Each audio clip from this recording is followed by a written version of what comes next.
नमस्कार साथियों, एक बार फिर आपका स्वागत है आपके अपने YouTube चैनल पर।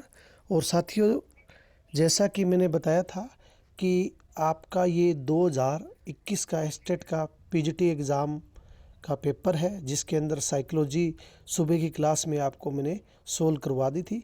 और साथियों, स्टेट क्लियर करने के लिए आपको मैं थोड़ी टिप्स देना चाहूँगा, जिसके अंदर अगर आप कमांड बनाना चाहते हो तो एक तो आपका पहली रिक्वायरमेंट है टेंस क्लियर होना चाहिए, दूसरे है वॉइस, थर्ड है नरेशन। यानी कि अगर आपकी ये तीनों चीज़ें स्ट्रॉन्ग है तो वो चाहे स्क्रीनिंग एग्ज़ाम हो, एस्टेट हो, चाहे टीजीटी हो, पीजीटी हो, तो आप इजीली उसको निकाल देते हैं। टेंस, वॉइस, नरेशन, ये तीन चीज़ें आपकी हर एग्ज़ाम में आती हैं और बड़े तौर पर आपको ये करनी होती हैं। और मैं इसमें आपको टिप्स भी दूंगा कि हरियाणा बोर्ड की जो क्लास जैसे क्वेश्चन इसमें आएंगे तो वो आपके साथ में डिस्कस करूंगा। तो साथियों देखो, पहला क्वेश्चन हम स्टार्ट करते हैं। जो 15 नंबर की कॉमन इंग्लिश थी, उसमें देखो 15 थे मेरे, तो कॉमन 15 नंबर की इंग्लिश थी, उसके अंदर आपकी ये आपको देखने को मिलेगी और 45 के करीबन वो क्वेश्चन मिलते हैं। तो हम सोल्व करते हैं साथियों। Select the correct tense. The car dash to my mother, see it today to take to Tom to the dentist. यानी कि यहाँ टेंस की बात की जा रही है। तो सबसे पहले तो यहाँ आप अगर अंदाज़ा लगाओगे तो टुडे है, टुडे यानी कि प्रेजेंट का टेंस आएगा, यानी कि सेकंड और थर्ड इसमें साथियों आपका आंसर कभी भी नहीं हो सकता। फिर है आपका आंसर बच गया फर्स्ट या फोर्थ, इसमें से आपको देखना है। तो इसमें आपको देखो, फर्स्ट देखोगे तो बिलोंग्ड दिया हुआ है, सेकंड फॉर्म प्रेजेंट के साथ दी हुई है, तो ये भी नहीं आएगा। इसका मतलब हमारा बच गया सिर्फ फोर्थ आंसर। कई बार आपको समझ में कुछ भी नहीं आता है तो आप ऐसे भी इन क्वेश्चनों को या आंसर्स को एलिमिनेट कर सकते हो, क्योंकि देखो गलत दिया हुआ है। बिलोंग्ड सेकंड फॉर्म के साथ इज मार का प्रयोग है पहले में, तो वो नहीं हो सकता।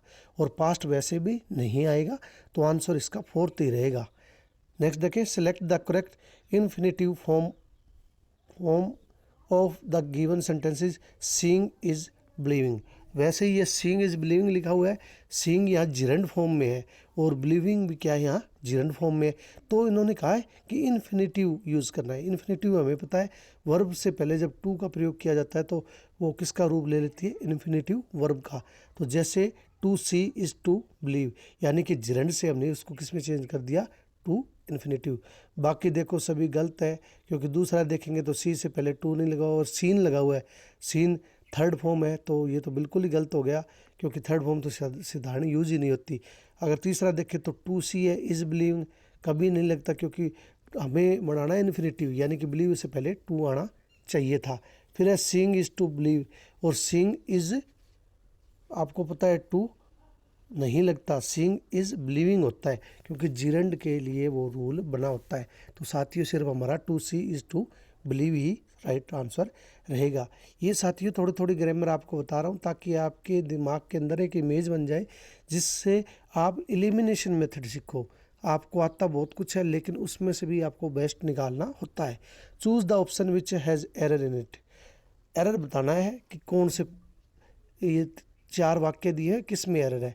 यू शुड बिल्कुल सही है, एग्जैक्टली वट ये भी सही है, हैपन देयर सही है, टेल टू मी ये गलत है, क्योंकि टेल के साथ टू का प्रयोग नहीं किया जाता ऑब्जेक्टिव केस में। तो साथियों यहाँ यही रहेगा। Change the following sentence into reported speech by choosing the correct option. साथियों मैंने स्टार्टिंग में बता दिया था, एस्टेट की जान है टेंस, वॉइस और नरेशन। अगर जिस बच्चे को ये आते हैं तो ईजिली वो इस जो एस्टेट है हमारा हरियाणा का उसको क्रैक कर देगा। तो साथियों शुरू करते हैं। We are waiting for the school bus said the children, it's late again. तो देखो यहाँ सबसे पहले आपको पकड़ने सीखने होंगे। तो ये वी आर दिया हुआ है, हमें पता है अगर हम इसको चेंज करते हैं तो सबसे पहले जो कोमा के अंदर है उस पार्ट को चेंज करेंगे। तो वी आर दिया हुआ है, तो हमें पता है वी आर, वी कौन सा पर्सन है, एस ओ एन का फार्मूला लगेगा। तो हमें पता है कि आई वी और आई वी फर्स्ट पर्सन होते हैं। तो ये सब्जेक्ट के अनुसार सब्जेक्ट यहाँ पे क्या है, तो हमारा चिल्ड्रन है। तो हमारा यहाँ क्या बनेगा, हमारा यानी कि प्लूरल बनेगा subject. The children told they are नहीं आएगा, द चिल्ड्रन सेड नहीं आएगा। नेक्स्ट देखो, the children complained that they were waiting for, they में चेंज हो गया क्योंकि ऑब्जेक्ट हमारा चिल्ड्रन है। वर इजमार की जगह हमें पता है इजमार किस में साथ होगा, चेंज किस में होगा साथियों, इजमार वोज वर में चेंज होगा। तो देखो वोज वर में चेंज हुआ है, children were waiting for the school bus and it was late. तो साथियों इस प्रकार आपको टेंस आने चाहिए। फिर है select the correct preposition to fill in the blank, आपको करेक्ट प्रेपोजिशन फिल करनी है। He broke the jug dash 100 pieces, in नहीं आ सकता, ओवर ऊपर के लिए प्रयोग होता है, अबाउट के लिए, लेकिन यहाँ क्या लगेगा, इनटू का मतलब होता है पीसेस में। तो यहाँ जब कोई चीज़ टूट जाती है तो किसका प्रयोग करते हैं हम, broken into pieces. Change the voice from active to passive, choose the right option. आप देख रहे हो फ्रिक्वेंटली क्वेश्चन आपको वॉइस या नरेशन से ही मिलेंगे। साथियों ये एक आपके लिए डेमो ही मान लो कि ये 2021 का है एग्ज़ाम, तो आप बार बार देख रहे हो इसमें जो क्वेश्चन आ रहे हैं वो नरेशन या वॉइस में से ही अधिक आ रहे हैं, तो आपको ये आपके पक्के होने चाहिए। तो देखो, we shall discuss the question tomorrow in the meeting. तो यहाँ हमने इसका पैसिव बनाना है। तो सबसे पहले हमें पता है द क्वेश्चन हमारा क्या ऑब्जेक्ट है, तो ऑब्जेक्ट को आगे लेंगे। फिर विल शैल है तो विल लगेगा, और बी उसके साथ हमें पता है पैसिव में चेंज करेंगे तो बी थर्ड फॉर्म आएगी। और देखो किसी के साथ नहीं आ रहा, सभी में जो द क्वेश्चन है आपको पता है सब्जेक्ट वर्ब ऑब्जेक्ट होता है, ऑब्जेक्ट है वो सब्जेक्ट बनता है।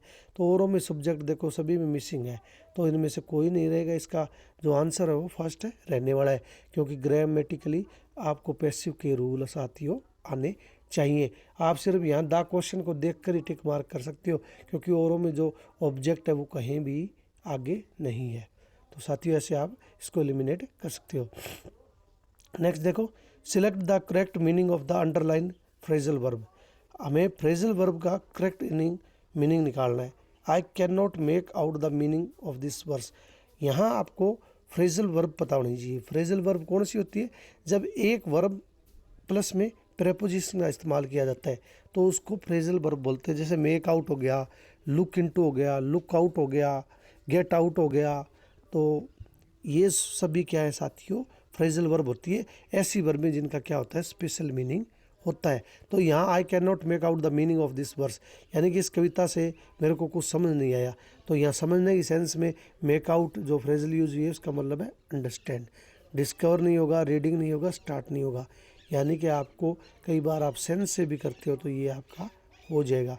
उसके बाद देखो सिलेक्ट द 52 हो गए, 53 देखो, select the correct preposition to fill in the blank, correct preposition fill करनी है।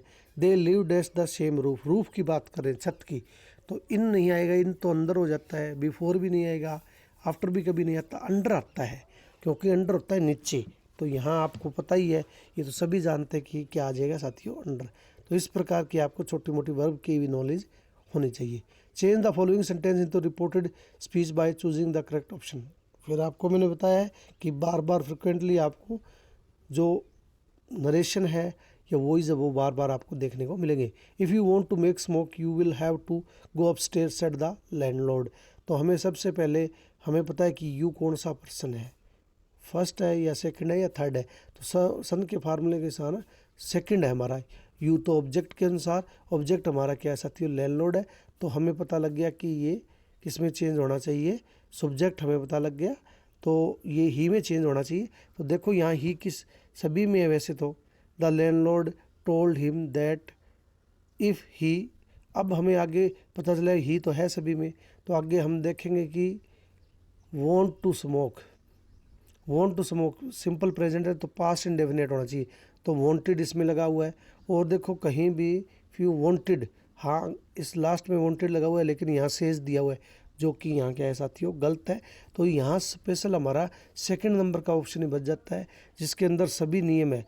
हमारा जो सब्जेक्टिव केस है वो ऑब्जेक्टिव में बना है, वॉन्टेड यानी कि वॉन्ट था जो वॉन्टेड बन गया, और स्मोक और ये सभी चेंज किए हैं यहाँ आप देख सकते हो। तो इस प्रकार अगर आप चेंज करते हो तो आपको पता लग जाएगा, क्योंकि देखो लैंडलॉर्ड सेज यहीं गलत हो गया, क्योंकि प्रेजेंट के साथ पास्ट यूज़ कर रहे हैं तो हो ही नहीं सकता। फिर वुड वॉन्ट हो गया तो ये वैसे गलत हो गया। तो साधारण से आपको अगर नॉलेज भी है, कई बार आपको चाहे नरेशन पूरी तरह से नहीं आती है लेकिन आपको नॉलेज है, रूल्स पता है कि ये होंगे, तो आप इजीली इसको फाइंड आउट कर लोगे। तो ये हमारा सेकंड आंसर रहेगा।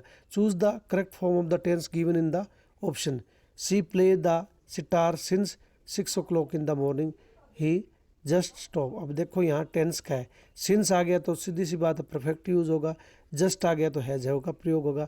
तो हमारा, और देखो कोई भी टेंस है इसके अंदर प्रॉपर नहीं है, क्योंकि अगर हम इसको देखें हैव बीन देखें तो सी एक वचन है, एक वचन के साथ हमें पता है हैज़ बीन लगता है, हैव बीन का प्रयोग नहीं किया जाता।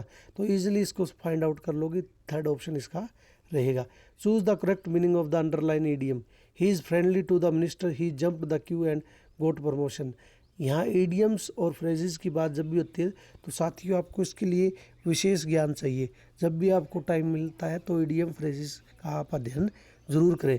तो यहाँ देखो jumped the queue and got promotion, तो get something out of turn, यानी कि प्राप्त होना किसी चीज़ का, तो इसके लिए ये विशेष क्या है, वर्ब है। उसके बाद देखो 57, choose the one word substitution for the following, यानी कि अनेक शब्दों के लिए एक शब्द चुनना है हमें। A word spelt and pronounce similarly but different in meaning, ऐसा शब्द जो लिखने में और उच्चारण में सेम हो लेकिन मीनिंग में डिफरेंट हो। तो एंटोनियम तो उल्टा होता है, सिनोनियम समानार्थी होता है। एंटोनियम तो विपरीत शब्द होता है, सिनोनियम आप जानते हो समानार्थी, सुडोनियम आप जानते हो किसी लेखक के नाम के लिए अन्य प्रयोग किया जाता है। होमोनियम ऐसा शब्द है जो लिखा तो सेम जाता है, बोला भी सेम जाता है, लेकिन मीनिंग उसका क्या होता है, different.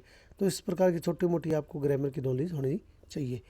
Transformation of sentence simple to compound, ऐसा सेंटेंस ढूंढना है जो सिंपल से कंपाउंड बना हो। इन्होंने सेंटेंस दे दिया, he must work hard to make up the lost of time, for the lost of time.